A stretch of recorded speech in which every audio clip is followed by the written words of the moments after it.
నా పేరు ఓంనారాయణ. నేను బెల్లంపల్లి మన ఏరియా హాస్పిటల్ నుంచి వచ్చాము.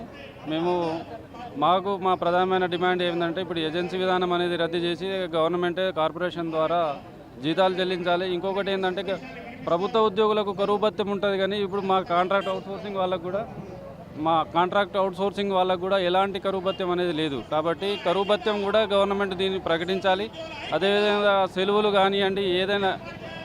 కానివ్వండి, ఏ రకమైన ఇది కానీ కూడా మనకు అనేక రకాల సదుపాయాలు కల్పించాలని చెప్పేసి మేము ప్రభుత్వాన్ని ఎస్పెషల్లీ డిమాండ్ చేస్తున్నాము.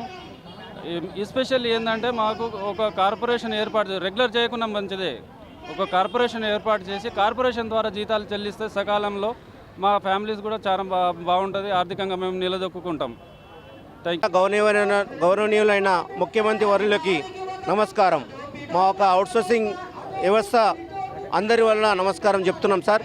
మాకు కనీసం వేతనాలు రావడం లేదు సార్. 3 నెలలు 4 నెలల నుంచి మాకు ఒక అవుట్సోర్సింగ్లో జీతాలు రావడం లేదు సార్. నేను ఒక ఆఫీస్ దగ్గర చేస్తున్నాను. మాకు ఎందుకు ఒక దారి దొక్కుతుందని చెప్పి చేస్తున్నాం సార్. మాకు ఇంతవరకు డిపార్ట్మెంట్లో చేస్తున్నాం, మాకు ఆధారం లేదు, ఏం లేదు సార్. డ్యూటీకి వెళ్ళామంటే పొద్దున్న వెళ్ళామంటే సాయంత్రం ఇంటికి ఏ టైంకి వస్తామో తెలియదు సార్. మాకు మాత్రం జీతాలు రావడం లేదు సార్. మాకు ఈ అవుట్సోర్సింగ్ వ్యవస్థని రద్దుపరిచి మాకు ఒక కార్పొరేషన్ మీరు ఒక ఆర్డర్ చేయాలి సార్ అని మనస్ఫూర్తిగా కోరుకుంటున్నాం.